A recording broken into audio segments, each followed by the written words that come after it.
Well, hopefully this podcast is as good as the pre-podcast discussions that we usually have. It's always a good time right before we turn this thing on record. But welcome back to the Temple Daily Telegram Sports Podcast. It is week 2 of the high school football season.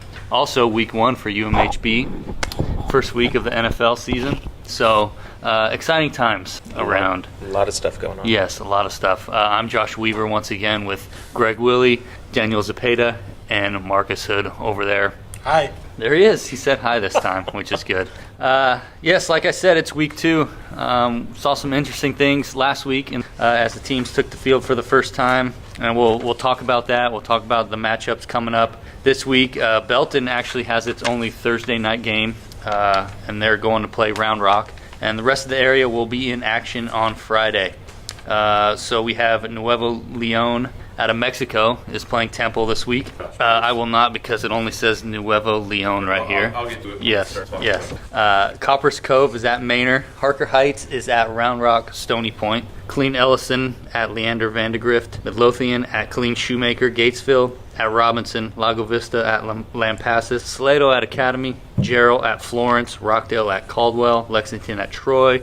Bruceville Eddy at Rogers. Moody at Thrall. Mart at Holland. That'll be a good one. Rosebud Lot at Chilton, Dawson at Bartlett, Granger at Frost, Brian Allen, sounds like an 80s pop rock kind of guy. Or he plays shooting guard for Lakers. Yeah. Maybe. Brian Allen at Buckholz, Central Texas Christian at Fort Worth Lake Country. Okay.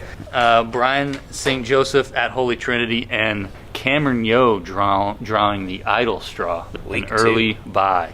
So let's get into it. Let's start off with Temple.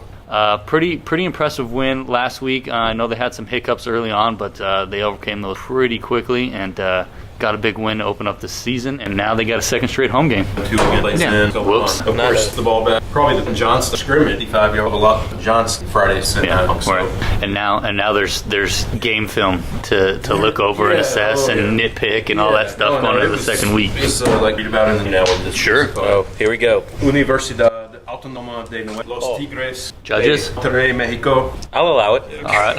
That works. Thank you. Well, that takes up the podcast for this All right. These guys are It's almost as much as those teams out in West Texas travel. and Coppers. Although in the last 5 minutes respect of this area, they're actually just a lot of games. Scott Stewart. Sure. Little 5 o'clock shadow, coming at 2 o'clock maybe. These guys Yeah. are for parts of it has a Yeah. So what is Temple's game plan? What do they want? Really, kind of obviously getting a win, but what do they want to accomplish this week with actually district? It's starting a week from Friday night. I think right. so. Yeah. Anyway, Sure. Right. Yeah. You never know. it'll be neat. Yeah, sure. And I mentioned District 12-6A starting a week from Friday. Belton is in that same category with only one more non-district game to go, and that is Thursday night. A short week for the Tigers after their opener against Austin Westlake. Belton's going to be at Round Rock Thursday night at 7 at Dragon Stadium.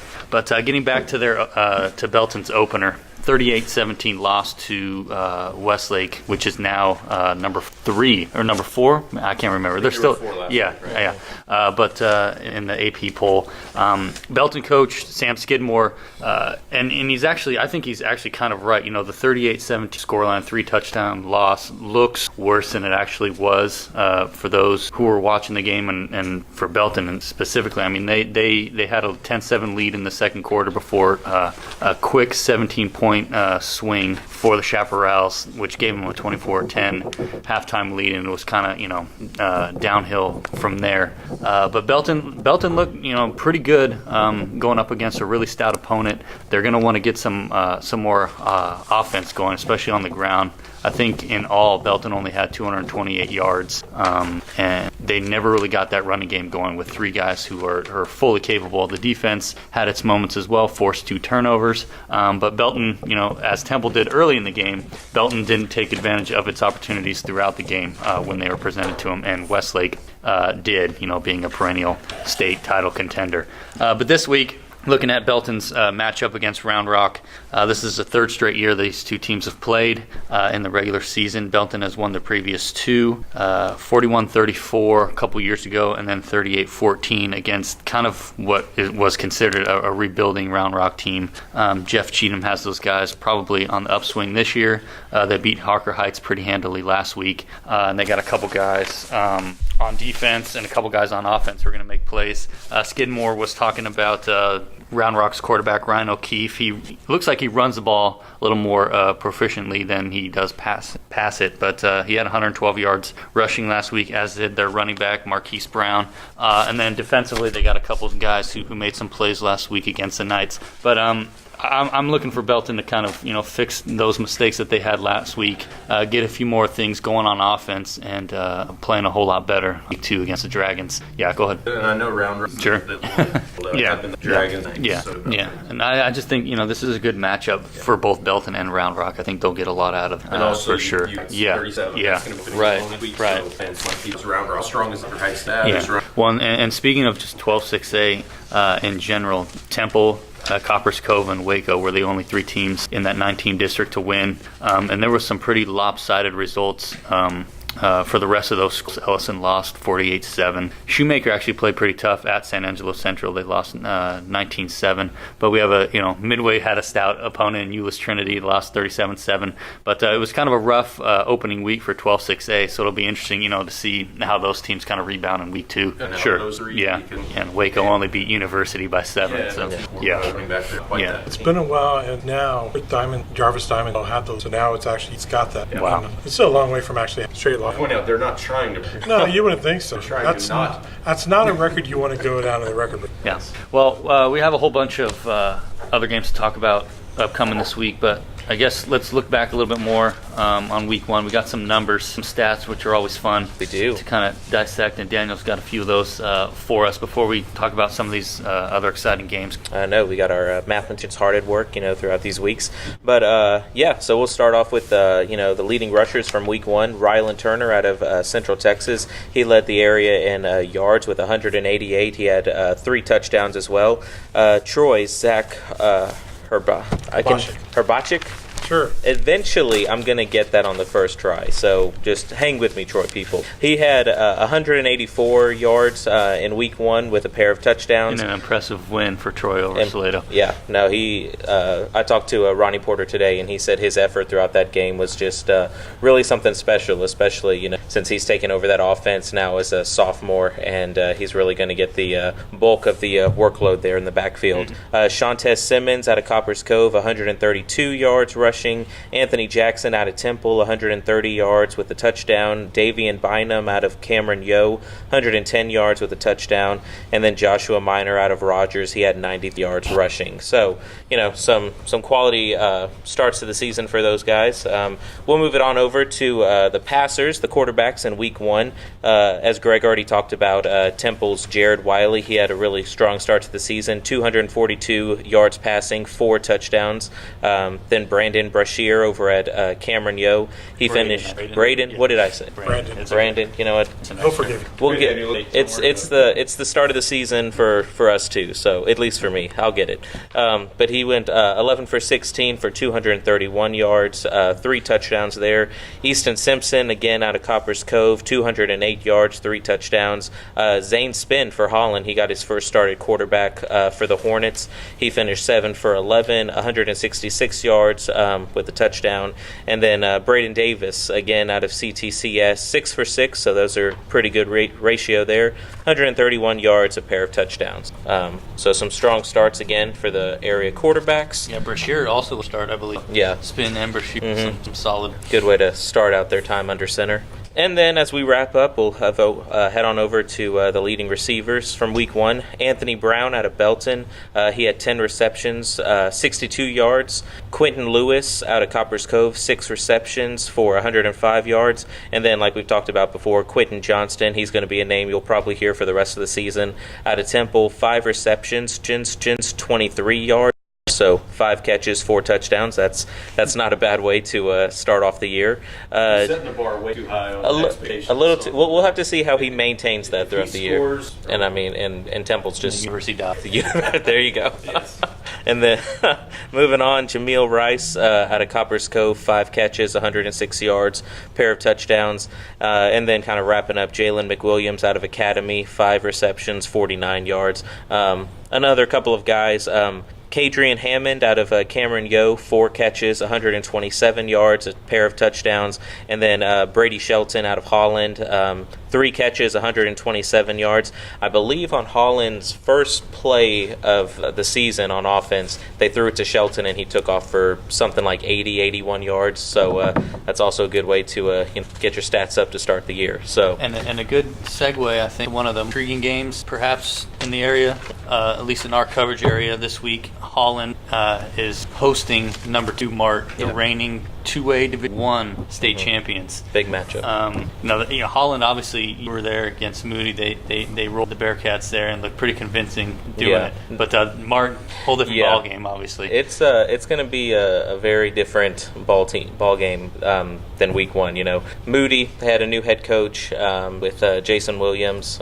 Is that right? Am I messing? Hill, right? Jason Hill. Again, it's late, folks, so I apologize. Take what I say with a grain of salt today. So they had a new head coach. He made his head coaching debut, and Moody. They've just got some work to do. A lot of bright spots, but again, it's week 1, so they've got a long way to go. Holland really kind of picked up where they left off last season with a 10-3, so they looked pretty sharp. But yeah, week 2, this is a whole nother ball game. Playing Mart, who when I talked to Brad Talbert, Hornets head coach, after the game, I got that one right. Every now and then, I'll get one right. But he just told me that, just the fact that they're able to play a team like Mart, that would have been pretty unheard of, even 3 or 4 years ago. So it just shows the work that Talbert and, more importantly, his players have put his program to really, show the rest of Class 2A that Holland's not a doorstep. They're willing to put in the work. They work hard. They do it well on both sides of the ball, and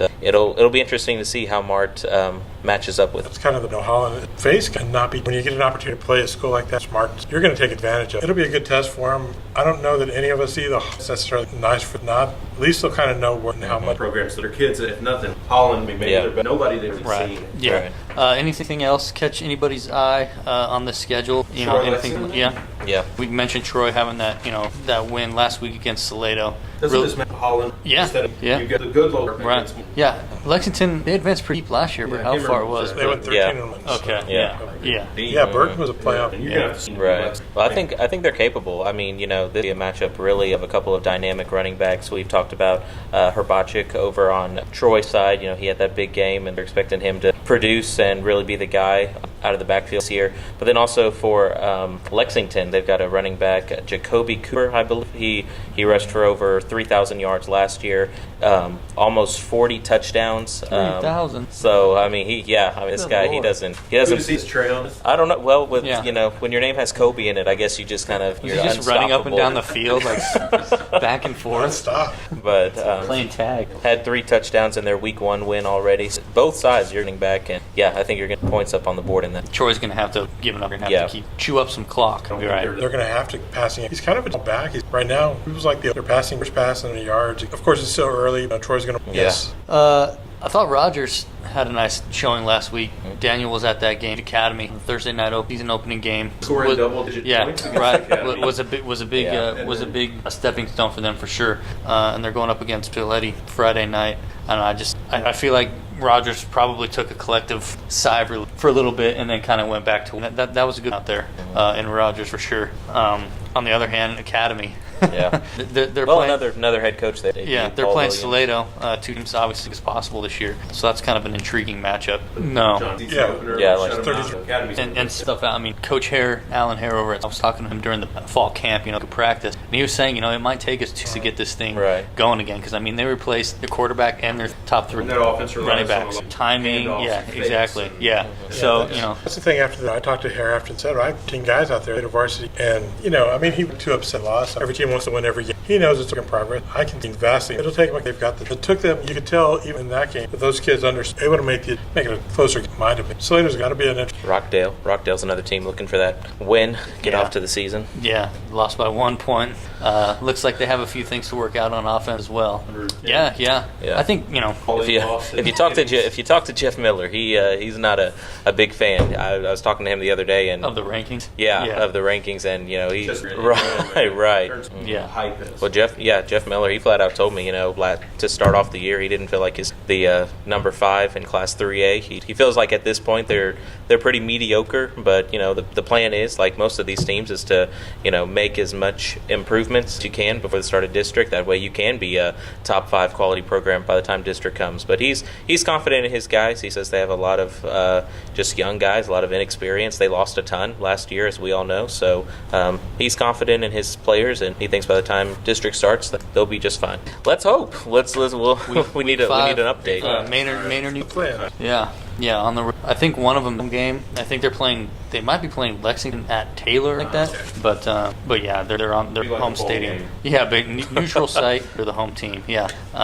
Anything else? We mentioned Cameron about their win. That was a good for Neutral Bahia. site, Yeah. sort of. Right. Yeah. Right. But the Yeomen were pretty convincing in their opener last year too, and kind of skidded the remainder of the year. Right. They have, like we mentioned, that early bye. I'm sure they're not resting on that week 1 win. They're going to get right back at it because they're at Gatesville in week 3, which is always a slugfest for teams. And speaking of Gatesville, they were held in check last week, and they have Robinson this week, and Gerald put up some points, which was kind of a change from last year. It's nice to see. They were shut out 4 or 5 times last year out of the 10. Yeah. So they're at Florence, see what they can do. Moody at Thrall. It's still early, but I mean, you kind of feel like the urgency after week 1, everyone kind of go open mind, then all of a sudden you get those first results, and it's like, oh man, let's go. That treadmill starts, and we got to keep. But so week 2 is kind of one of those weeks where things, you better start getting it going, or else you might be in for a long haul. But I don't know. UMHB, any thoughts on that before we exit this podcast? They've been to Pennsylvania.